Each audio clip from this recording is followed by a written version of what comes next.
Allahumma salli ala sayyidina Muhammad wa ala ali sayyidina Muhammad. A'udzubillahi minasyaitonir rajim. Bismillahirrahmanirrahim. Alhamdulillahirabbil alamin wassalatu wassalamu ala asrafil mursalin wa ala alihi wa sahbihi ajmain. Allahumma salli ala sayyidina Muhammadin abdika wa rasulika nabil ummi wa ala alihi washabihi wa barak wassalam. Assalamualaikum warahmatullahi wabarakatuh. Apa khabar teman-teman, sahabat-sahabat? Allah minta maaf kita lewat hari ini, insya-Allah sebab kita ada tamu hari ini daripada Jabatan Agama Islam yang melawat madrasah. Jadi kita terpaksa lewat, kita terpaksa mula lewat, insya-Allah. Okey, alhamdulillah semua dah settle. Hari ini kita live kan. Tetap live walaupun lewat. Mudah-mudahan ada sesuatu yang bermanfaat walaupun tak banyak, dapatlah kita kongsi. Mungkin kita bersiaran dalam masa yang singkat, tapi paling penting kita setiap hari jangan berlalu tanpa mengingatkan. Itu kunci dia, kena pegang tu yang sahabat-sahabat. Sentiasa kita hidup ni, kita nak sentiasa buat benda baik kan. Ada banyak benda kita boleh buat benda baik. Ada orang bersedekah, ada orang bantu orang dan sebagainya. Dan antara benda baik yang kita boleh buat ialah sampaikan. Nabi kata sampaikan daripadaku walaupun sepotong ayat. Kita nak sampaikan yang baik-baik. Mudah-mudahan dalam live ini anda pula share pada orang lain. Subhanallah. Nampak tak, menjadi tanggungjawab kita kan. Kita tanggungjawab kita untuk sebarkan perkara-perkara baik, untuk sebarkan perkara-perkara yang positif, perkara-perkara yang boleh memberi manfaat pada orang lain. Sebaik-baik manusia, tentulah manusia yang memberi manfaat pada orang lain. Mudah-mudahan kita, apa pun kita buat, kita memberi kesan yang baik pada orang lain. Ustaz dah makan? Dah, okay, alhamdulillah. Apa pun kita buat, kita nak beri kesan yang baik kepada orang lain. Apa pun kita buat? Dah, alhamdulillah. Apa pun kita buat, kita nak memberi yang terbaik pada orang lain. Nampak tak? Tak kisah siapa pun kita. Kalau kita seorang doktor, kita nak rawat pesakit kita yang terbaik. Bukan faktor duit, ya? Bukan faktor duit, bukan faktor apa pun. Kita nak beri bantuan pada orang lain. Kalau kita orang yang berada di kaunter yang paling depan, kerani dan sebagainya, kita nak buat yang terbaik. Kita nak layan orang yang terbaik. Kita jangan harap orang lain kita terbaik. Tak apa. Dan yang penting kita nak layan orang yang terbaik. Dan jangan mengharapkan aku layan orang baik balas macam ni. Tak apa. Nampak tak? Apa pun orang bagi pada kita, tugas kita, amanah yang Allah kirim pada kita ialah nak beri yang terbaik. Sebaik-baik manusia memberi manfaat pada orang lain. Kadang-kadang apabila kita buat benda baik pada orang lain, orang ni bila balik, dia teringat, dia terfikir. Nampak tak? Maka tercetus di mindah dia. Dia rasa malu pada Allah. Dia rasa malu dengan perbuatan dia tadi. Kadang-kadang ada orang datang dia maki kita. Tapi oleh kerana kita ni berniat, berazam nak buat benda baik, kita sabar dengan makian orang, kita sabar dengan kata-kata orang, kita sabar dengan karakter manusia. Dia ni mungkin dibalik nanti, dia terfikir. Kan mungkin dia datang suami isteri, suami barang, berapa lama saya nak tunggu ni? Tak meja. Sabar encik, ramai lagi encik sabar encik. Berapa lama saya nak sabar? Awak je pam. Dia marah. Kan isteri kata, bang, sabarlah bang. Orang semua tengok, malu lah bang. Orang semua tengok. Dia tetap marah. Bila balik, dia mungkin terfikir, sebab berkat kita sabar tadi, berkat kita niat nak memberi manfaat pada orang lain, kesan tu tetap ada, percayalah. Sebab tu dalam kehidupan, dalam semua aspek yang baik, ia memberi kesan dakwah. Dia adalah dakwah pada orang lain. Dan sangat-sangat penting. Sangat-sangat penting. Subhanallah. Kadang-kadang kita tak perasan. Perkara-perkara baik ni, peluang untuk buat benda baik setiap masa ada. Tapi kita lepaskan macam tu je. Jangan. Tadi Jabatan Islam datang bertemu dengan saya. Saya bagi tahu. Saya share. Sementara duduk tempat-tempat yang boleh membantu. Bantulah. Sebab apa saja yang kita buat akan beri kesan kepada akhirat kita. Saya pernah cakap pada orang yang ada kuasa, yang hari ini dia tak ada kuasa. Dulu saya pernah kata, tolong madrasah. Sebab bila madrasah tu ditolong, dia berkembang dengan baik. Dan anda pada waktu satu ketika nanti dah tak ada kuasa, dah tak ada jawatan, tak ada kedudukan. Tapi pahala anda menolong madrasah akan berkekalan, akan berterusan. Jawatan tak kekal, kuasa tak kekal, kedudukan tak kekal. Tapi pahala Allah kekal. Nampak tak? Pahala Allah kekal. Contohnya saya duduk kawasan ni. Ini kawasan ni, saya duduk ni, madrasah ni. Ini adalah milik penuh. Ini adalah ini tempat ni bukan milik saya. Ini milik Jabatan Agama Islam. Yang cantik tempat ni, memang ni sangat cantik. So saya mohon supaya saya diberi jangka masa yang panjang, 40 tahun, 50 tahun, 60 tahun. Sebenarnya kalau orang tu pada ketika itu dia ada kuasa, dibantu saya. Kemudian dia pencen. Ketika dia pencen, pahala dia tetap berjalan. Ini orang nak. Nampak tak? Kita nak satu perkara yang kita buat dan pahalanya berterusan. Apa kita buat, manfaat dia berterusan. Allahumma salli ala sayyidina Muhammad wa ala ali Muhammad. Faham ni? Suatulah kita kena fokus. Bila kita bangunkan keluarga kita, khusus anak-anak kita bangunkan bab akhlak. Jangan lupa, sebenarnya bila kita bangunkan akhlak pada anak-anak kita juga mesti ada akhlak. Kita sebagai bapa, kita sebagai mak, kita sebagai ibu, sebagai ayah juga mesti ada akhlak. Bila kita bangunkan semua anak-anak yang baik, maka kamu kena jadi seorang ayah yang baik. Semua orang nak anak yang baik. Jadi kamu wajib menjadi seorang isteri, seorang ibu yang terbaik. Kamu nak anak kamu pandai pilih kawan, maka kamu wajib pandai pilih kawan sebagai seorang ayah. Berapa ramai ayah salah pilih kawan, akhirnya kaki disko, kaki pub, kaki hiburan. Nampak? Tersalah pilih kawan, akhirnya kaki judi. Faham ke faham ni? Anda nak anak-anak anda mengurus masa dengan baik, maka anda wajib mengurus masa dengan baik. Ini waktu azan dah main futsal. Waktu azan dah pergi main badminton. Waktu azan maghrib tengah berkumandang, masih lagi main badminton sebab main badminton petang tadi. Sampai waktu azan dah pukul 8 baru berhenti.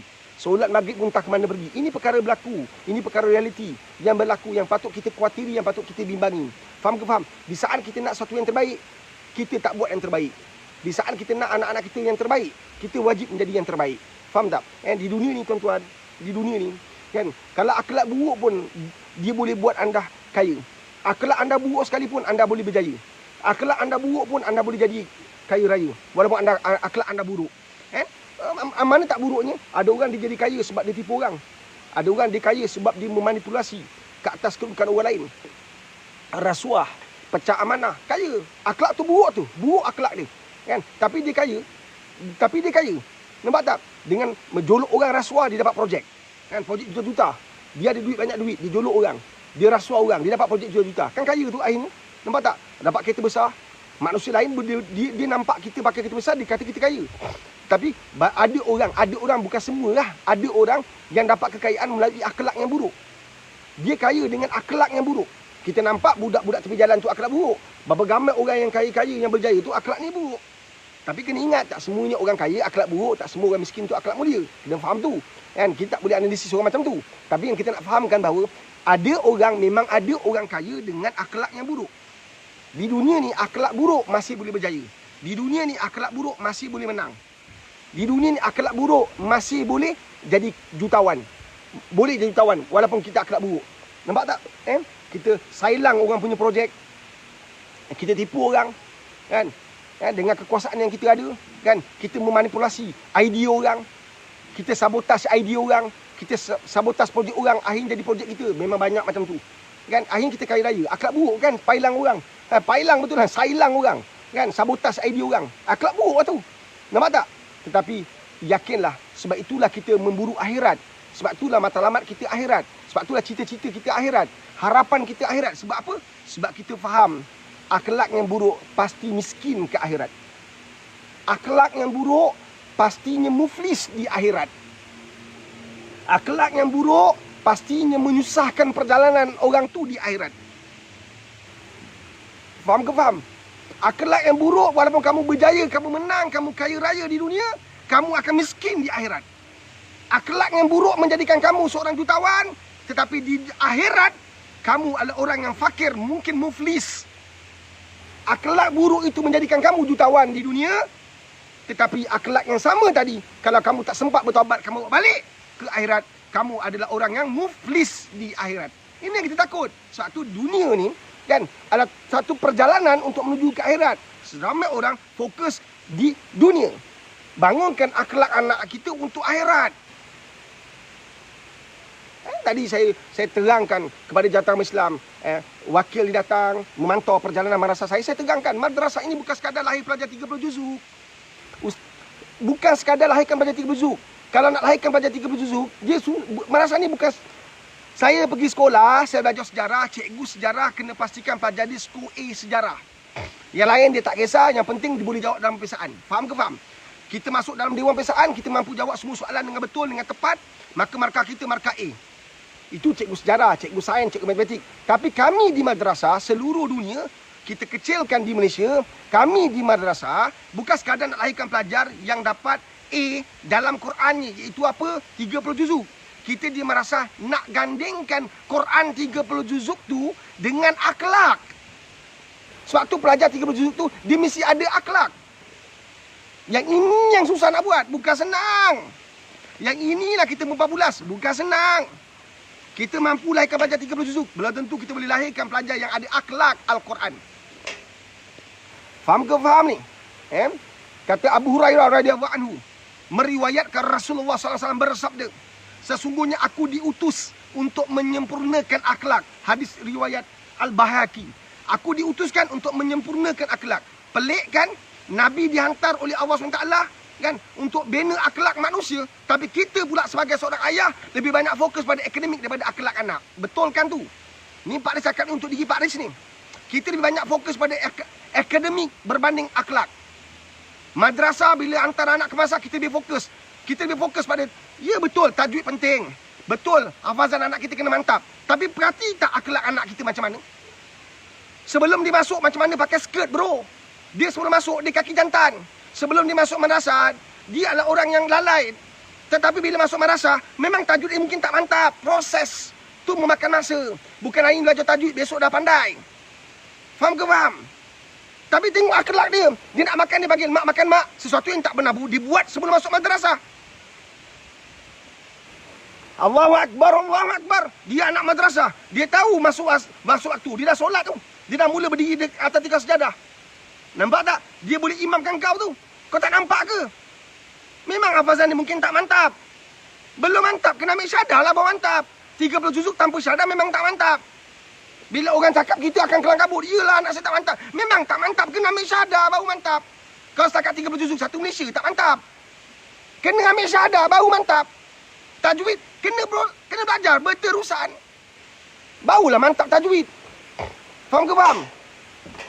Tapi kita di peringkat madrasah ni kan, kita bukan sekadar nak pandang budak ni baca Quran di sekadar bagus, tapi kita nak akhlak juga seiringnya bagus. Ini yang benar bukan senang. Yang banyak orang faham antara anak madrasah nak 30 juzuk. Antara anak ke madrasah mesti hafal Quran. Tapi akhlaknya bagaimana? Akhlaknya bagaimana? Subhanallah. Subhanallah. Akhlaknya macam mana? Sa'ad ibnu Hisham radhiyallahu anhu meriwayatkan, beliau pernah bertanya Sayyidatina Aisyah radhiyallahu anha mengenai akhlak Rasulullah sallallahu alaihi wasallam, akhlak Nabi. Ummul Mukminin iaitu Aisyah radhiyallahu anha menjawab, akhlak baginda adalah Al-Quran. Akhlaknya Rasulullah adalah Al-Quran. Nampak tak betapa kita kat Malaysia ada banyak madrasah lahir pelajar 30 juzuk, belum tentu dia ada akhlak seiring dengan 30 juzuk dia. Susah cerita sekolah. Susah cerita sekolah. Sebab pembangunan akhlak banyaknya di madrasah, bukan di sekolah. Madrasah bangunkan pelajar daripada pukul 4 pagi, 4.30 pagi. Kalau madrasah saya bangun 4.30 pagi. Tadi pegawai Jatuh Islam tanya saya, 4.30 pagi dah bangun? Ya. Awal bangun. Saya kata memang kena bangun awal sebab kami nak kerja tahajud. Kalau bangun selepas subuh dan tahajud boleh dilakukan oleh siapa-siapa nak bangun, maka mereka akan pilih untuk bangun selepas subuh. Kan? Sebab mereka masih kecil, maka kita kena bimbing, bukan pilihan. Tahajud tu bukan pilihan, kita kena wajibkan dia. Akhirnya 6 tahun duduk madrasah, 6 tahun hidupkan tahajud. Maka bila keluar tak ada siapa bimbing dia, tak ada siapa ingatkan dia, tak ada siapa pantau dia, tak ada siapa pandu dia, tapi tahajud dah jadi pegangan hidup dia. Faham ke faham ni? Ini akhlak. Berapa ramai orang tak boleh bangun pagi-pagi? Sebab sedap tidur pagi tadi hujan pula. Saya tengok dah pukul 5 tadi, 5:10, 5 minit tadi hujan. Pam, hujan sekejap kan? Hujan sekejap pam. Mana orang boleh bangun? Hujan lagi sedap tarik selimut. Ini bab akhlak. Nak bangun ni akhlak. Sebab nak bangunkan diri kita kena ada jati diri. Kita bukan orang koma atau stroke yang orang kena bangunkan. Yang orang kena pimpin pakai kursi roda. Kita ada kaki boleh berdiri. Tapi kenapa tak boleh bangun? Sebab akhlak, jati diri tak ada. Nampak tak satu di madrasah, susah macam mana pun kita kena fight. Pukul 4 pagi dah bangun, pukul 4.30 tu dia dah mula. Dia dah mula bangun untuk tahajud. Dia dah mula sujud pada Allah. Sebab tu kita kena mulakan kelas awal. Kesian tak budak pagi-pagi. Ni air terbalik kan. Tolong tu air. Air tu kan tika lipatkan terbalik air tu. Satu budak-budak 4.30 pagi dah bangun, dia dah masuk kelas sebab nak kejar tahajud. Kita nak dia kenal tahajud tu, dia kenal tahajud. Allahumma salli ala sayyidina Muhammad wa ala sayyidina Muhammad. Kita nak pelajar kita kenal tahajud. Nampak tak? Menjiwai tahajud. Dia faham tahajud tu benda besar. Allahumma salli ala sayyidina Muhammad wa ala sayyidina Muhammad. Saya pelik, minta maaf. And kalau katakan saya ni tak sesuai dengan perjuangan orang lain, saya minta maaf. Saya pelik kenapa madrasah kena bangun pukul 6. Kenapa madrasah kena bangun pukul 6? Kenapa tak boleh bangun? Apa bezanya 1 jam sebelum dan selepas? Kenapa kita nak bimbing pelajar untuk bangun lebih awal? Kesian budak-budak kecil Pak Riz. Sahabat, dia bangun pagi Kesian ke belajar bangun pagi? Kesian ke belajar bangun pagi? Kenapa kita kena kesian orang yang beribadah pada Allah? Kita patut kesian pada diri kita yang tak pernah kesian pada diri sendiri. Patut kita kesian pada orang yang kesian pada orang, sedangkan dia tak kesian pada diri dia. Dia kesian kat orang bangun pagi. Dia tak pernah kesian diri dia. Dah hidup 50 tahun, 40 tahun, tapi susah bangun pagi. Patut dia kena kesian kat diri sendiri. Betapa dah usia 50, 60, masih susah bangun pagi. Masih nak tidur banyak. Sedangkan mati dah makin hampir, kubur dah kata marilah sini. Rumah kata dah lah, aku dah bosan tengok engkau. Keluar. Lama sangat kau duduk kat sini. Dah lah, orang lain pula duduk. Keluar lah. Kubur kata dah main sini.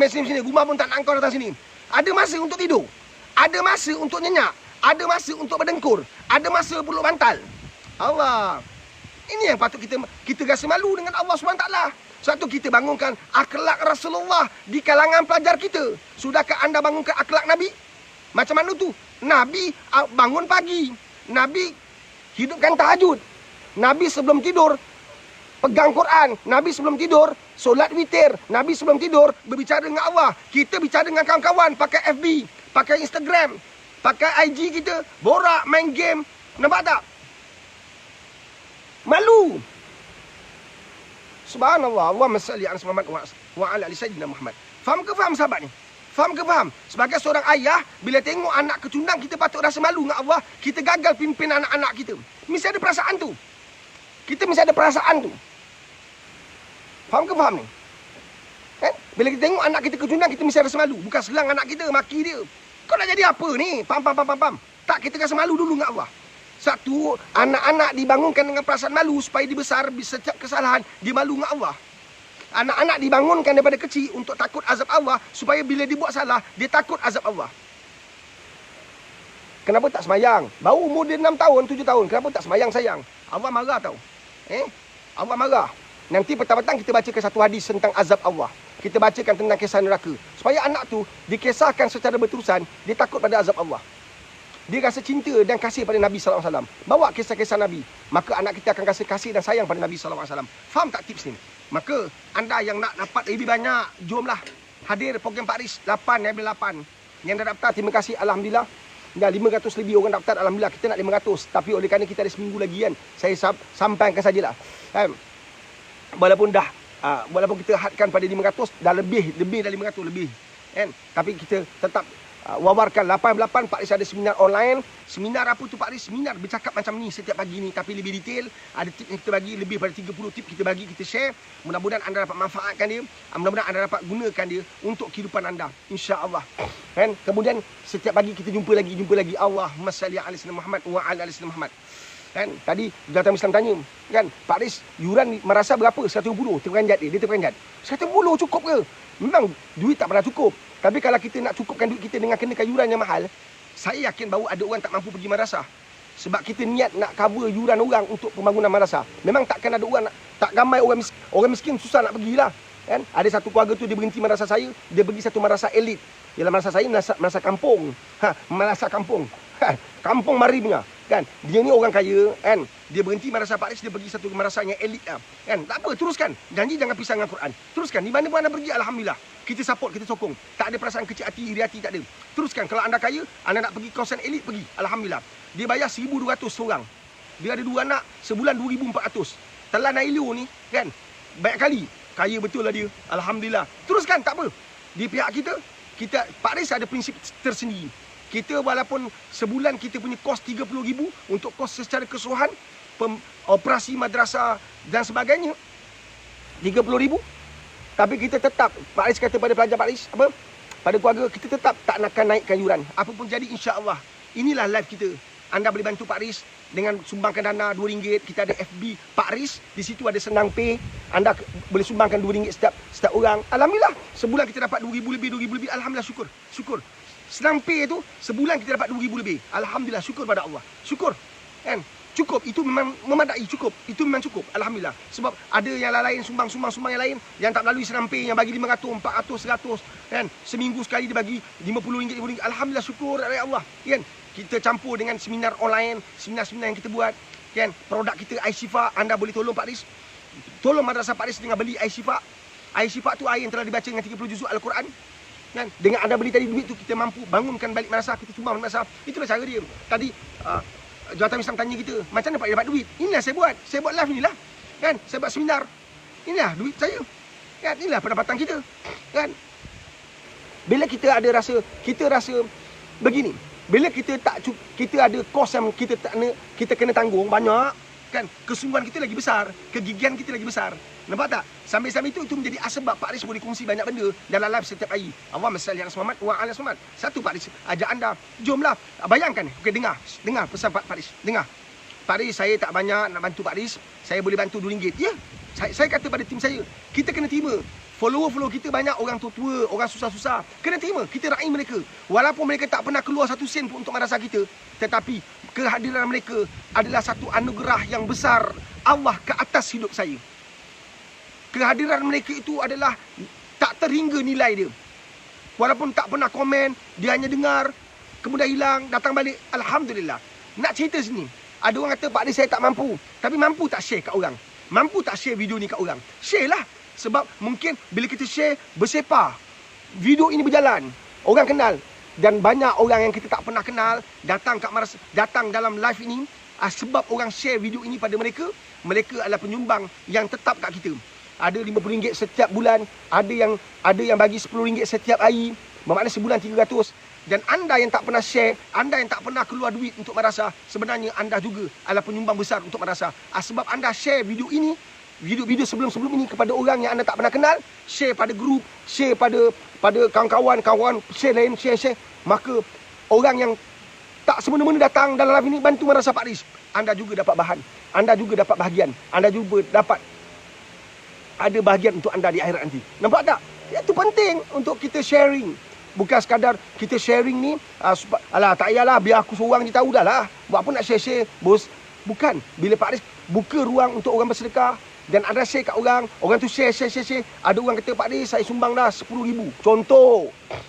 Tapi RM10,000 tu pakai habis. Tapi kesan daripada RM10,000 tadi kita sumbang untuk madrasah, anda yang tak pernah tahu pasal RM10,000 tu, tapi anda menjadi asbab orang tu wujud. Sebab anda share video, dan video tu di-share pada orang lain. Kesan daripada permulaan anda dapat. Itu indahnya Islam. Sebab itu kita kata Allah Maha Kaya. Sebab itu kita buat zikir ya Fatah ya Razak, ya Fatah ya Razak, ya Fatah ya Razak. Allah Maha Kaya, sahabat. Dia mampu bayar kita, percayalah. Dia memang mampu bayar kita. Kekayaannya terlalu luar biasa. Tak mampu dikira dengan jari jemari, tak mampu dihitung dengan pengkiraan dunia. Walaupun anda pakai matematik sekalipun, tak mampu.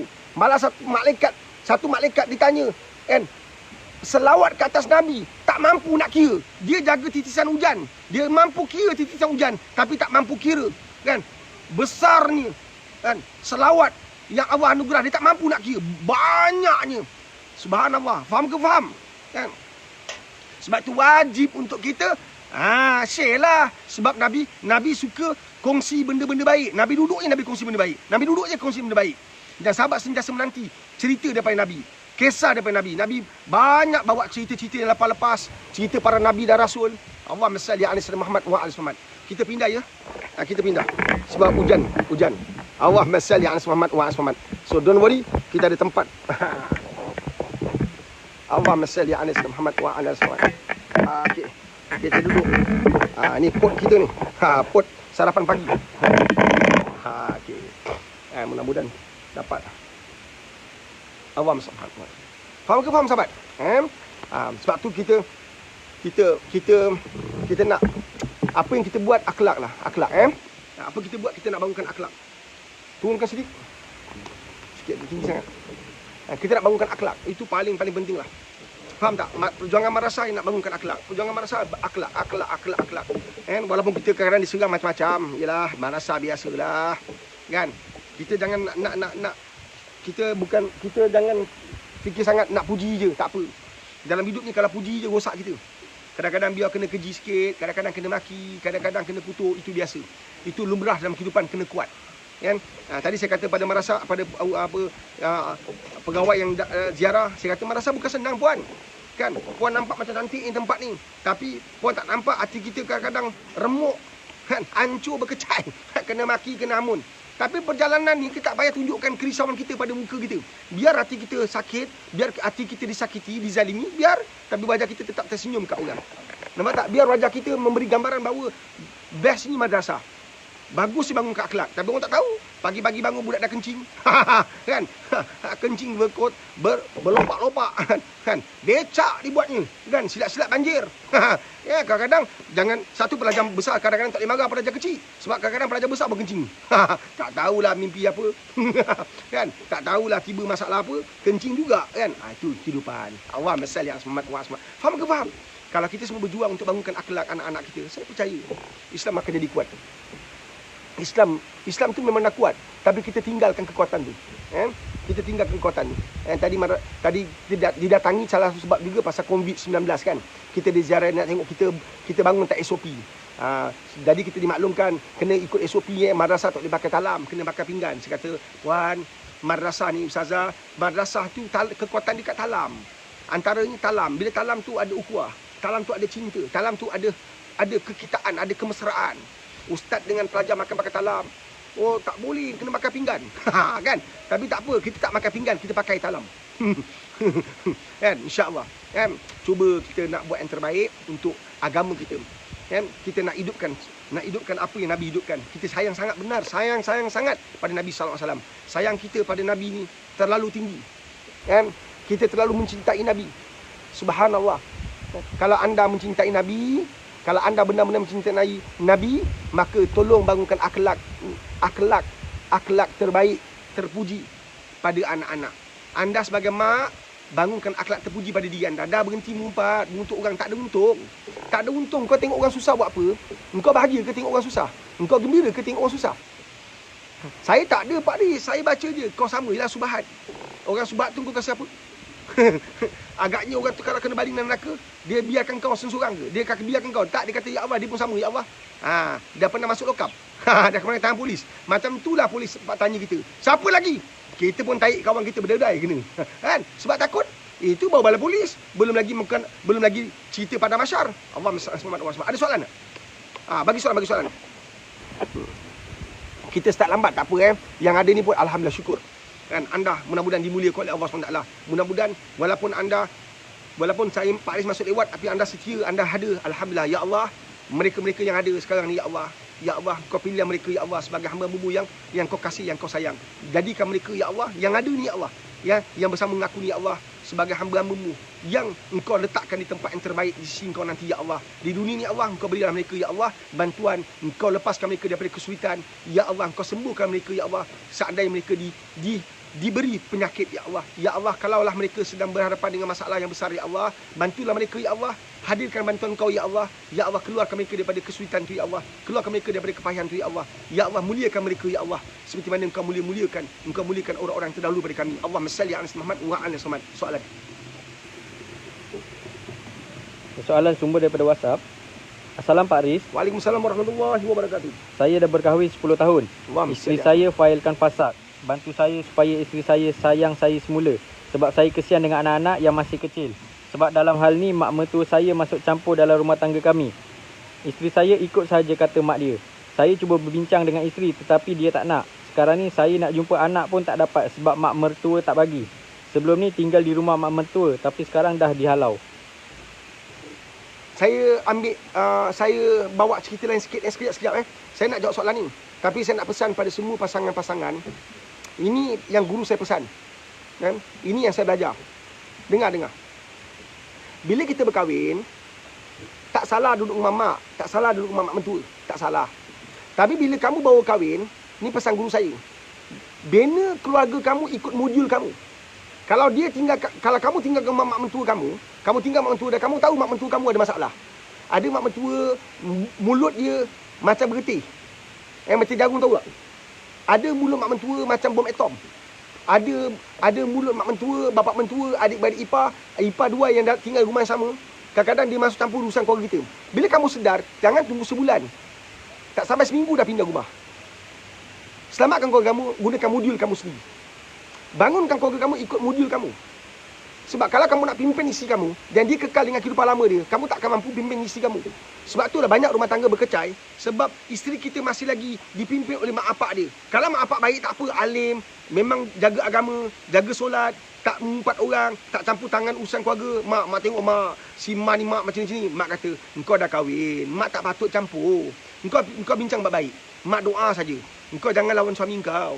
Mak tak setuju macam ni. Mak tengok engkau bila suami engkau balik penat-penat, engkau tak layan. Engkau tak ambil air. Engkau tak ambil hidang dia minum. Kan? Jangan macam tu. Mak makin tua, takkan mak nak hidang dia pula. Kan? Faham tak? Kan bapak engkau pula jealous. Faham ke faham? Kan? Kalau dapat mak bapak macam tu, terbaik. Ini bila kita mengadu kat mak kita, anak satu penyakit. Mengadu kat mak dia, mak tengok mak ni macam ni. Tak, mak pun tak suka apa perangai dia. Mak dah cakap dulu, kau jangan kahwin dengan macam ni, kau nak kahwin juga. Kau tahu apa jadi? Kan? Mana gantai mas kau, mana gantai? Mana gantai? Kalau kau kahwin dengan si Dola tu, kau tahu tak? Aku rasa bukan kau jadi gantai, aku pun ada gantai. Dia tak nampak gantai neraka tengah tunggu dia. Dia tak nampak gantai neraka tengah tunggu dia. Yang kau usik anak engkau, kan, sampai ke tahap dia sampai bercerai. Memang ada macam tu. Memang ada mak suka campur tangan urusan keluarga orang. Kan? Kalau anak kita ada masalah, jangan sebelah pihak. Kita semua sayang anak kita. Tak semestinya anak kita betul. Tak semestinya anak kita betul. Sebab itu jadi orang yang tidak berpihak, sebaliknya pendamai. Allah paling suka orang yang mendamaikan dua pihak yang bersengketa. Ini hadis. Jadi kita sebagai mak ni, kan, akhirnya kita jadi mentua kepada menantu kita, kita kena mendamaikan. Ini yang menyebabkan salah satu punca keruntuhan rumah tangga sebab campur tangan mak bapak. Sampai kan kita ada kes kan, 2-3 hari lepas kan, dia bagi tahu kan dia kena bantai. Dia kena bantai dengan ipar dia. Macam tu sekali, suami buat tak tahu dia kena bantai. Ini apa suami ni? Ini pula kes suami yang isteri tuntut cerai sebab campur tangan mak dia. Ini saya minta maaf, saya dengar cerita anda je. Saya tak tahu cerita sebalik suami isteri anda. Tapi saya bagi tahu, semua orang, bagi mereka yang nak kahwin, bagi mereka yang masih tinggal ke mak mentua, tak apa nak tengok. Tapi kalau kita nampak ada kerosakan yang mana kita tak boleh handle nanti, kalau dibiarkan jadi nanah, kalau dibiarkan jadi kudis, maka bertindaklah dengan pantas. Selamatkan keluarga anda. Kadang-kadang kita tinggal mak mentua ni, atau tinggal mak bapak kita, kan, kecuali kita memang kena hemat. Tapi ada banyak adik-adik lain, kalau kita tinggal dekat-dekat pun tak masalah kan. Saya ada satu kes, kan, sampai ke nenek campur tangan tak nak bagi cucu pergi madrasah. Apa cerita? Nenek campur tangan, mak saudara campur tangan supaya anak buah tadi, nenek, cucu dia tak boleh masuk madrasah. Dia kata tak ada masa depan. Dia kata tak ada masa depan. Nampak tak pemikiran-pemikiran kolot yang masih lagi diterima pakai dalam kehidupan manusia hari ini? Punyalah hebat teknologi hari ini, tapi otak masih kolot, masih berkarat. Pegang Quran tak ada masa depan. Kau ingat apa? Akhirat tu dekat belakang. Akhirat di depan. Siapa pegang Quran ada masa depan? Macam mana kau cakap tak ada masa depan? Engkau pegang sains boleh jawab kubur. Engkau pegang sejarah boleh jawab kubur. Engkau pegang matematik boleh jawab kemungkinan soalan. Orang yang pegang Quran saja boleh jawab. Kalau dia pegang Quran tentu akhirat dia baik. Dia bukan sekadar pegang. Maksud pegang tu maknanya dihidupkan Quran dalam perbuatan dia, amalan dia, karakter dia, sikap dia. Faham ke faham? Kan? Saya ada beberapa kes yang jadi saya pelik. Memang Allah hantar kat saya. Kan? Sebelum ni follower saya bercerita datang kat hidup saya. Saya rasa pelik. Seorang nenek boleh kata tak ada masa depan kalau cucu dia belajar kat madrasah. Saya rasa macam pelik. Dia tahu tak, besok dia meninggal, cucu yang belajar kat madrasah ni lah yang akan baca talqin untuk dia, yang akan hantar ayat Quran secara berterusan untuk dia. Engkau ingat apa? Cucu kau kalau berjaya masuk universiti, dia ada masa ke? Dia ada masa ke untuk engkau besok kau meninggal, seminggu, 2 minggu, sebulan, 2 bulan, setahun, engkau ingat dia ada masa ke untuk ingat engkau hantar ayat Quran? Dia Quran untuk diri dia sendiri pun tak ada masa nak baca, dia nak baca untuk engkau. Bila minda kita kotor, hati kita kotor, habis kita. Faham ke faham ni? Balik pada cerita tadi, kan. Saya cadangkan sahabat bagi nama isteri. Kita buat solat hajat. Dan saya cadang kepada anda, kan, tidak ada jalan singkat. Sebalik jalan kembali pada Allah. Saya cadang kepada anda, isu anda ni kompleks. Isu anda ni very critical. Isu anda ni very sensitif sebab libatkan mak mentua. So apa anda buat? Saya nak pesan begini. Anda nak dapatkan isteri anda balik, jangan serang mentua anda walaupun jelas dan diyakini dia adalah talam bermuka atau memang orang yang terang-terang serang anda. Taburkan kebencian pada isteri anda, taburkan kebencian pada isteri anda agar dibenci anda. Anda jangan serang mentua anda. Bila anda serang mentua anda, isteri anda makin jauh pada anda. Bila anda serang mentua anda, isteri anda jadi makin busuk kat anda. Bila anda serang mak dia, dia akan makin jauh pada anda. Faham tak? Anda jangan serang. Bermula saat ini, nak dapat dia balik, anda jangan serang mentua anda jangan tanamkan kebencian, anda jangan salahkan mentua anda ketepikan dia dalam urusan anda dapatkan adik isteri anda balik. Anda ketepikan dia. Maksudnya anda jangan masuk cerita dia. I tak suka mak you.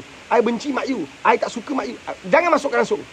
Fokus pada isteri je. Walaupun dia ada kaitan dengan mentua. Jangan. Fokus pada dia. Kemudian buat solat ajat. Kita akan buat solat ajat dan buat solat ajat. Buat solat ajat sepertiga malam. Bangun tahajud. Ambil solat tahajud. Lepas tu buat 10 rakaat. 10 rakaat solat tahajud. Minta pada Allah mudah-mudahan isteri kita ni jatuh cinta balik pada kita. Allah ilhamkan dan hadirkan cinta dia pada kita. Percaya, memang boleh buat. Saya dah handle banyak kes dah sahabat. Memang boleh berjaya. Memang berjaya. Sebab kita mencari Ya Rahman, Ya Rahim. Ingat tu. Kita mencari Ya Rahman, Ya Rahim. Kita mencari yang itu. Pasti kita akan dapat kasih sayang. InsyaAllah. Ambil dia dulu. Kemudian boleh juga amalkan zikir Bismillahirrahmanirrahim. Jadikan zikir. Sahabat, bilangan kalau ada rezeki datanglah 88. Kita detailkan sikit untuk semua yang hadir, kita detailkan. InsyaAllah. InsyaAllah. Amalkan zikir, insyaAllah. Nak dapat balik dengan syarat anda berubah. Anda kalau ada kekurangan anda berubah jadi lebih baik. Bukan anda kaki tudi minum marah, anda di kaki perempuan, kemudian anda isteri tuntut curai pada anda. Betul, jelas anda salah, bukan isteri. Kemudian nak dapat dia balik, anda kena berubah. Dalam usaha anda nak ubah orang, anda kena berubah dulu. Kena faham tu. Dalam usaha anda nak mengubah pendirian isteri anda kepada anda kena berubah dahulu. Ingat falsafah tu, ingat prinsip tu. Tulis kat komen. Supaya orang lain masuk, orang lain faham. Saya nak ubah pelajar saya menjadi baik. Saya kena ubah diri saya supaya pandang dia baik. Saya nak bantu remaja ni supaya tinggalkan dadah. Saya nak ubah dia, maka saya nak dia berubah tinggalkan dadah, maka saya kena ubah pandangan saya kepada orang menagih dadah dengan pandangan yang baik.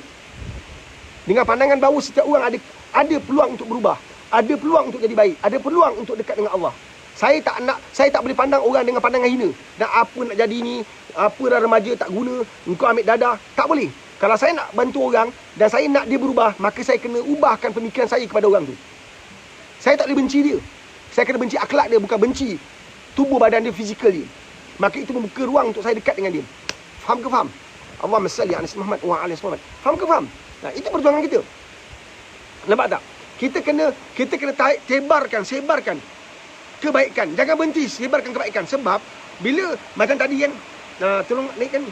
Tu tak apa, tu dah kotor. Bila mentua kita setiap masa burukkan kita, lama-lama orang percaya. Orang percaya. Jadi kita kembali pada Allah. Percayalah. Kita cari Allah. Terima kasih Puan Afni Anggun. Anda tulis balik apa yang saya kata.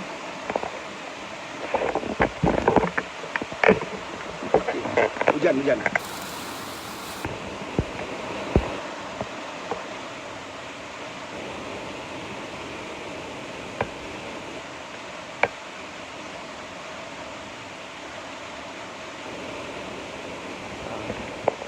Ini ada satu. Yang bestnya, anak lelaki dah kahwin, duduk sekali rumah ibu bapa. Gaduh biasa. Ibu bapa, isteri datang serang kat. Memanglah sebab isteri suka mengadu. Kan? Bila kita kahwin, saya nak cakap. Bila kita kahwin, pesan ke anak-anak, bila anak kita kahwin pesan, jangan cerita apa masalah. Uruskan baik-baik. Kalau tak, gaduh sikit pun cerita. Gaduh sikit dia mengadu. Gaduh sikit dia sampai ke abang. Abang dah bengis, dah bengang, jadi baran, bantai suami kita. Ini tak betul. Kan? Saya ada seorang followers, kan, suami dia masuk penjara pun tak ada siapa pun tahu. Punya dia tutup aib suami dia. Tak ada siapa tahu. Sampai kan keluarga sebelah suami dia tak tahu yang suami dia dah masuk penjara. Dia tutup rapat-rapat aib suami dia. Nampak tak? Allahumma salli wa ala Muhammad. Begitulah kita jaga. Kan? Allah jamin sesiapa yang tutup aib seseorang, maka Allah tutup aib dia. Nampak tak? Sesiapa yang keluarkan orang daripada kesulitan, maka Allah keluarkan dia daripada kesulitan. Ini yang kita nak belajar. Ini yang kita nak amalkan. Ini yang kita nak hidupkan dalam kehidupan kita. Faham ke faham ni sahabat-sahabat? Setiap masa kita belajar untuk buat benda baik. Setiap masa kita belajar untuk sebarkan kebaikan. Allahumma salli ala Muhammad wa ala Muhammad. Ada soalan tak? Betul juga Cik Wan. Kan? Gaduh je up kat Facebook. Facebook tu kaunselor dia. Facebook tu guru dia.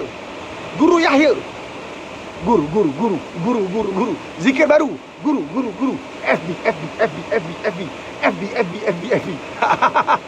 Zikir baru. Sikit masalah mengadu kat Facebook. Banyaklah ulama-ulama yang tak berdaftar, ustaz-ustaz yang tak bertauliah akan masuk. Benda yang remeh jadi besar.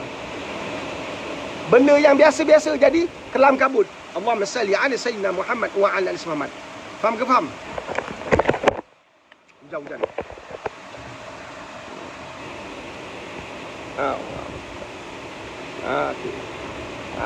Allahumma salli ala sayyidina Muhammad wa ala ali Muhammad.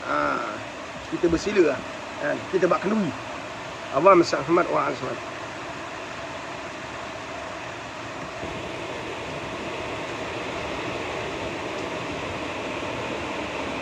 Allah Akbar. Hujan. Alhamdulillah. Madrasah kita hujan. Kawasan ni hujan. Nampak hujan di belakang saya?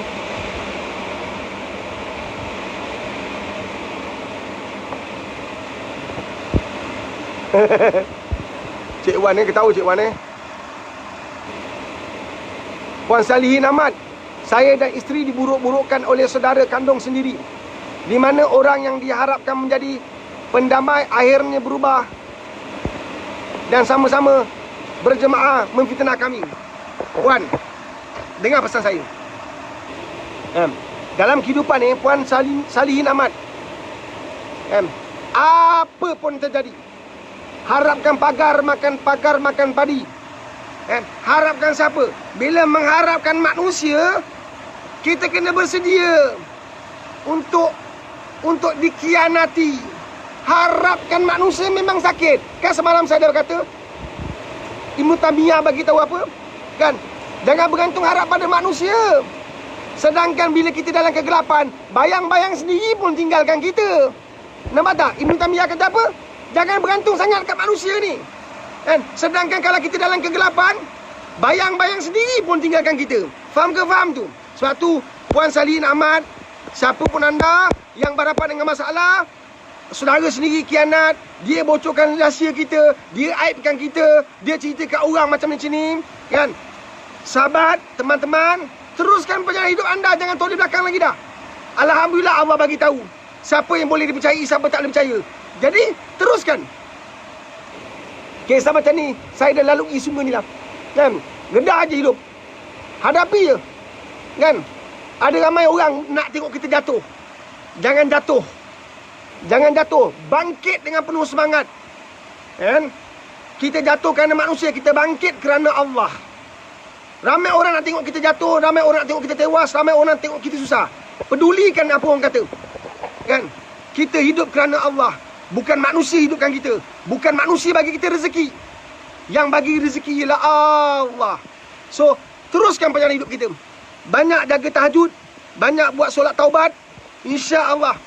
Dan kadang-kadang Allah, ada ketikanya bila Allah bagi kita isyarat macam tu, untuk kita dekat dengan Allah. Kita ni terlalu banyak percaya pada manusia. Sampai kita tak gantung harap pada Allah. Nampak tak? Biarkan. Pak Ris, saya terkecewa. Adik saya sendiri yang rosakkan imej saya. Adik saya sendiri yang buruk-burukkan saya. Sahabat, memang dalam hidup itu yang biasa berlaku. Itu yang terjadi. Jangan nangis sahabat. Simpanlah air matamu untuk kehidupan berhadapan dengan Allah. Jatuhkan air matamu ketika kamu menghitung dosa-dosamu, bukan menghitung dosa orang ke atas dirimu. Faham ke faham? Jatuhkan air matamu ketika kamu menghisapi diri kamu, menginsafi dirimu, menghisap dirimu. Jangan bazirkan air matamu untuk mengenang jahatnya orang ke atas kita. Jangan sahabat. Kan? Habiskan air matamu mengenangkan kesalahan-kesalahan kita, mengenangkan dosa-dosa kita, bukan mengenangkan dosa-dosa orang ke atas kita. Allahumma salli ala Muhammad wa ala Muhammad. Jangan lupa sahabat-sahabat, macam Pak Lis kata, tinggalkan nombor telefon. untuk bersama Pak Riz dalam seminar online. Anda boleh bantu madrasah Pak Riz. Dengan seminar tadi itu, kita boleh gunakan duit itu untuk manfaat madrasah. Anda boleh sumbang secara direct atau anda boleh gunakan pendekatan yang bermanfaat. Macam mana cara dia? Anda sumbangkan. Seminar tu harga RM50 je. Dengan RM50 tadi, kita boleh bangunkan, kita boleh gunakan untuk madrasah kami. Tetapi pada waktu yang sama, anda dapat manfaat daripada perkongsian ilmu yang dikongsikan oleh Pak Riz pada 8/8. Nampak tak? Walaupun begitu, anda boleh juga sumbangkan. Pak Riz, saya tak ada duit Pak Riz. Nak sumbang banyak-banyak, tak apa. Berapa ada, Alhamdulillah. Tak ada langsung, tak apa. Hadirkan diri anda setiap hari pun, Alhamdulillah. Syukur dah. Kan? Silaturahim kita tak terbina dengan duit yang anda bagi.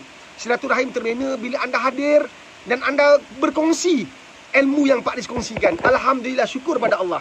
Nampak tak? Tapi kalau ada duit, hadir program Pak Riz. Tak ada duit, Pak Riz saya ada, tak berapa sen saya ada. Pergi kat FB Pak Riz, pergi kat Senang Pay, RM2 je. Alhamdulillah, syukur pada Allah. Itu pun dah besar. Ada soalan? Kita pergi pada soalan. Soalan daripada followers. Pak Riz, nasihatkan sikit suami-suami atau ayah-ayah di luar sana umur dah masuk 50 tahun tapi perangai jiwa muda sampai anak-anak terabai. Bagi sikit kata-kata untuk orang macam ni. Saya cadangkan, kan kalau orang tua-tua dah tak ingat, lupa diri, mungkin dia punya otak tu dah berkarat. Mungkin otak dia tu mungkin dah ada tilang 3-4 skru. Dia masih ingat dunia, masih lagi happy dengan dunia. Mungkin dia masih lagi fikir dia ni muda. Yelah, nafsu kuat, nafsu masih gagah. Walaupun dah berkedut 400 kedut, beribu-ribu kedut kat muka, tapi nafsu masih kuat, dia lupa. Dia kenik mata kat anak dara, anak dara pula kenik dudu mata. Jadi dia pun tak tentu arah kan. Bila dunia datang macam tu, dia tak tentu arah. Jadi saya cadangkan kat rumah, letakkan 2-3 batu nisan. Kan? Letakkan batu nisan, kan? Sebagai isyarat dan simbolik untuk orang tua yang tak sedar diri ni. Letakkan batu nisan. Kan? Kalau boleh kan lepas ni nak cantikkan pagar, saya cadangkan batu nisan jadi tiang. Supaya dia ingat, ini bukan gurau-gurau ni, ini cerita betul ni. Kan? Letakkan batu nisan sebagai tiang di pagar-pagar rumah kita supaya orang tua tu sedar diri sikit. Nampak tak? Kan? Saya bagi tips seterusnya nanti pada 8/8. Macam mana kita boleh kenakan orang tua lelaki ni yang tengah-tengah miang ni. Kan? Kita kenakan dia. Kan? Jadikan batu nisan sebagai tiang. Itulah nanti saya pun terfikir juga bagus juga kaedah ni. Kan? Mungkin ni bisnes juga ni. Kan? Jadikan batu nisan sebagai sebagai ingatan. Kita buat corak sikit kan. Buat kata-kata motivasi kat batu nisan tu. Lepas tu kita jual lah. Betul juga Kan? Jadi kamu dapat kata-kata motivasi, batu nisan tu bagi ingatan. Kalau berani ya. Ada orang kata gila Pak Riz ni, batu nisan dalam rumah. Bro, tak ada batu nisan pun kau mati juga. Kau ingat, lesung orang dulu datang daripada batu yang sama. Kau kena faham tu. Batu yang sama tu lah buat lesung. Batu yang sama tu juga lah batu nisan. Kau kena faham, batu tu diukir baru jadi batu nisan. Diukir jadi lesung.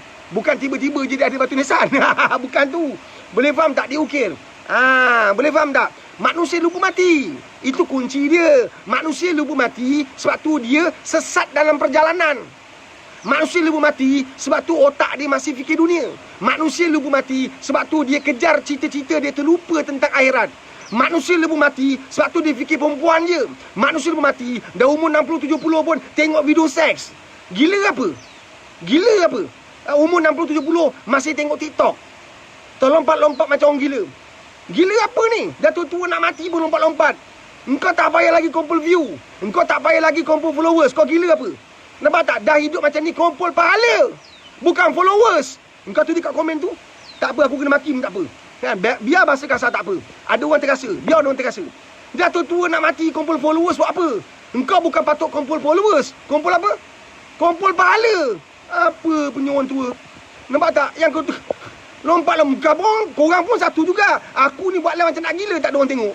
Yang nenek tua tu nyanyi sikit, kau dah tengok gambar-gambar juta-juta. Takkan aku rasa orang tua tu pun satu hal, kau orang pun satu hal juga. Nampak tak? Kau share lagi. Aku macam orang gila, tercekik-cekik.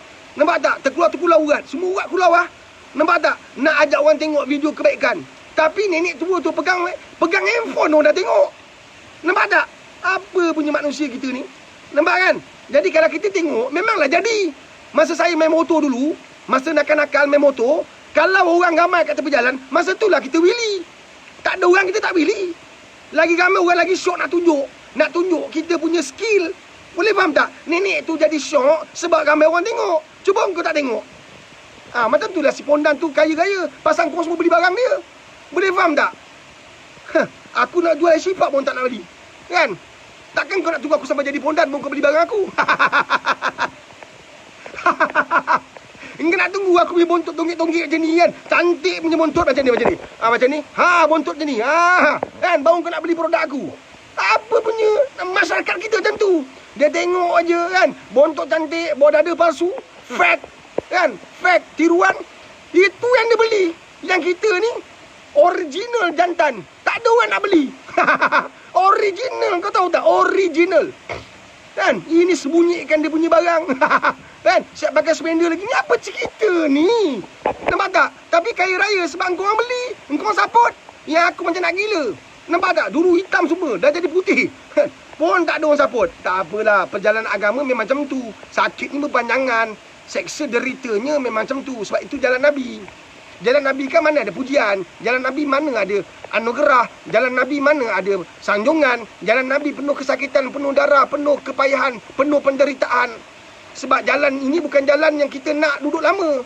Jalan yang kita dapat nanti jalan akhirat. Tak ingat ke ihdinas siratal mustaqim? Kan kita minta ya Allah tunjukkan jalan. Jalan mana? Jalan yang kau redai, jalan orang-orang yang kau beri reda, jalan orang-orang yang kau rahmati. Nampak tak? Itulah jalan dia. Kan? Jadi kau yang takut, aku tak akan tukar jantina aku. Kan? Untuk menjual produk aku bernama online seminar online ni dan juga iShifa 30 juzuk, aku tidak akan tukar jantina. Walaupun kaya raya buat apa? Awal anak setiap hari. Nak ke? Jadi bagi lelaki-lelaki yang masih tak sedar diri, kan? InsyaAllah, bagi isteri-isteri jangan risau, produk terbaru daripada Batu Nisan akan dicipta. Kita akan ukir. Saya ada kawan-kawan yang boleh tulis kata-kata motivasi kan. Berat tu kau. Lebih berat daripada iShifa. Nak post macam mana? Betul juga Nak post macam mana? Untuk peringkat awal, kita buat Batu Nisan yang murah sikit lah. Yang gengang sikit. Kita cari batu, saya bentuk Batu Nisan, tulis situ. Kita tulis kata-kata yang buat orang terperanjat. Lepas tu, masa birthday suami kita yang miang tu, yang bulu dia dah banyak tu, kan? Kita tengok pun berbulu. Dia tak sedar yang dia dah berbulu. Kita tengok dia berbulu, kan? Masa birthday dia, kita bagi Batu Nisan. Jadi mana-mana suami-suami yang miang, anda boleh daftar sekarang untuk dapatkan Batu Nisan saya, kan? Kita bagi masa birthday ni. InsyaAllah, insyaAllah. Kan? Kalau dia miang sangat, tapi pastikanlah kita jangan buat terperanjat sangat. Kan? Takut dia dapat Batu Nisan, dia buka, dia meninggal terus. Batu Nisan tu boleh cacak. Kan? Salman was here. Cacak terus. Aduh, ya Allah. InsyaAllah, insyaAllah. Jangan risau, jangan risau. Batu Nisan on the way. Kan? Itu produk terbaru. Betul lah. Betul, produk terbaru. InsyaAllah. Kan? Harap-harap anda semua support dah. Kan? InsyaAllah. Kan? Kalau aku dah keluarkan Batu Nisan pun tak jadi juga. Perniagaan aku tak membantu juga. Tak tahulah kalau jadi macam Sajad. Kau bayangkan aku yang bermisai-misai yang dah tua bangka ni, kan? Tiba-tiba pakai baju macam dia. Tonggik cantik punya. Aku rasa batu tu aku punya lah. Tak payah jual, aku punya sendiri lah. Allah masyaallah. Apa soalan ni? Soalan daripada Lokman. Salam. Saya ingin bertanya soalan. Bila terlanjur dengan sesuatu permainan yang sukar untuk kembali, tapi dalam sentiasa hendak berubah, sentiasa agama kita menjadi defend. Tolong bagi pencerahan Pak Riz. Okey. Bila ada satu-satu cita-cita, ada hobi yang lalaikanlah hukumnya haram, berdosa. Kena faham tu, jelas tu. Kita takut di saat kita lalai tu, Allah panggil kita balik. Di saat kita tengah main game, tengah main snooker, nampak tak? Tengah main bowling, lalai. Waktu azan pun gedar, tiba-tiba meninggal pada waktu itu. Macam mana? Nampak tak? Sebab itulah, alhamdulillah anda ada kesedaran, anda ada keinginan, ada kemahuan. So, kata guru saya, bila kesedaran datang, kita masukkan unsur paksaan. Unsur paksaan. Kalau tanya pada badan, dia akan mengelak-ngelak. Dia lebih suka kepada benda yang dia suka. Nampak tak? Unsur paksaan. Masukkan unsur paksaan. Bila anak kita sakit, demam, masih kecil-kecil, kita kalau tanya nak makan ubat, dia tak nak punya. Kita ikat kaki dia, kita cekak kepala dia, kita letak macam ni, buka mulut, masuk ubat. Betul? Jadi unsur paksaan perlu ada. Nak tunggu sukarela, takut-takut kita tak sampai ke tahap tu. Kita masukkan dulu unsur paksaan, paksa diri. Tulis kata-kata, tampal kat dinding rumah supaya ingat. Tulis kata-kata, tampal kat diary, tampal kat ruang-ruang yang boleh ingatkan kita. Kan, supaya kita jadi orang yang ada jiwa fighter. Kan, kita buat walaupun kita tak nak, kita buat walaupun pada waktu tu kita mungkin kata nanti dulu, kita fight. Ini adalah perkara-perkara yang perlu ada dalam kehidupan kita. Allahumma salli ala Muhammad. InsyaAllah, kawan dengan kawan yang buat baik, itu akan menjadikan kamu lebih mudah untuk melakukan perkara-perkara yang Allah reda. Nampak tak? amalkan kehidupan lebih positif. Kan? Hadirkan diri anda ke kuliah-kuliah di masjid-masjid. Sekarang kuliah masjid dah boleh buat. So hadirkan diri. Pun kalau tak nak, paksa diri. InsyaAllah lama kelamaan memula duduk paling belakang, sembunyi kat belakang tiang. Kan, kadang-kadang sembunyi dalam siling. Tak apalah kat mana pun, janji hadir majlis ilmu. Lama kelamaan mungkin kamu duduk kat tepi penceramah tu.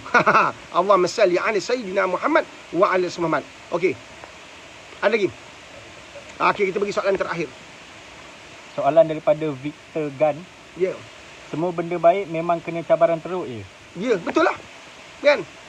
Kalau nak satu yang terbaik dalam hidup kita, pastinya ia mahal. Sebab tu kita kata terbaik. Nak dapat madu, pokok kemain tinggi. Atas gunung, nak dapat madu yang terbaik. Nak dapat mutiara, kena selam dalam tanah. Nak dapat emas, tersembunyi dalam tanah. Nak dapat minyak, sembunyi dalam tanah. Dalam kena gali, bukan gali pakai cangkul dapat. Nampak tak? Kalau tak ada, aku pun gali sekarang. Gali-gali dapat minyak. Nampak tak? Semua benda yang terbaik. Syurga mahal. Allah datangkan perempuan goda kita. Allah datang kekayaan untuk goda kita. Kan? Kita dapat isteri yang mungkin tak solat. Allah tengah uji kita. Allah uji kita dengan anak-anak yang kita cakap dia tak ikut. Sebab harga syurga tu mahal. Kerana itulah ujian dia besar. Nak masuk universiti, bukan ambil peperiksaan UPSR, bukan PT3, SPM bro. Kalau pakai penilaian skor rendah, rasa aku banyak masuk universiti. Nampak tak? Lagi susah sesuatu tu, lagi besarlah nilai perasaan dia. Nampak tak? Nak bangun tengah malam, kau rasa senang ke? Susah. Nak jaga tajuk susah. Bila kamu dapat rasa, dapat menghidupkan tajuk, kamu akan rasa benar-benar tenang. Bukan rasa bangga, bukan rasa sombong, bukan rasa riak. Engkau mana sama dengan aku bangun tengah malam. Engkau mana sama-sama label aku. Bukan tu. Rasa bahagia, rasa tenang. Orang yang jaga tahajud ni, bila Allah hantar masalah, dia tenang dan bahagia. Dia boleh handle masalah tu dengan bahagia. Dia tak melatah. Macam tu je kan. InsyaAllah. Okey, terima kasih pada semua yang tanya. Jangan lupa tinggalkan nombor telefon. Nombor telefon sahabat, saya nak nombor telefon. Kau jangan aku jadi sajak ni. Aku buka ni.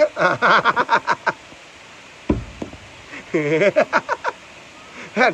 Okey, tinggalkan nombor telefon untuk hadir program kita. Nanti tim kita akan hubungi anda. Seminar online, anda boleh sumbangkan dana. Kan? RM5, RM2, RM10. Tak apa, berapa pun tak apa. Sumbangkan doa pun dah besar dah. Alhamdulillah. Syukur. Anda boleh juga beli air syifa, air yang telah dibaca dengan bacaan 30 juz Al-Quran. Kan? Yang kita post sampai ke rumah anda. Kalau Melaka kita hantar sampai depan rumah anda. InsyaAllah. InsyaAllah. So jaga baik. Kan? Allah hadir. Jangan risau. Buat yang terbaik dalam hidup. Kan? Mudah-mudahan Allah berkati perjalanan hidup kita. Kan? Semangat. Kan? Takbir. Allahu Akbar. Allahumma salli ala Muhammad wa ala Muhammad. InsyaAllah. Alhamdulillah. Kan? Alhamdulillah Rabbil Alamin. Wassalatu wassalamu ala Rasulillah sallallahu alaihi wasallam. ربنا آتنا في الدنيا حسنة وفي الآخرة حسنة وقنا عذاب النار وقنا عذاب النار وصلى الله على سيدنا محمد وعلى آله وصحبه وبارك وسلم والحمد لله رب العالمين تبارك الله منكم إنه منكم تقبل كريم. Terbaik semua anda. Pak Lis doakan terbaik. Baik. Assalamualaikum warahmatullahi wabarakatuh.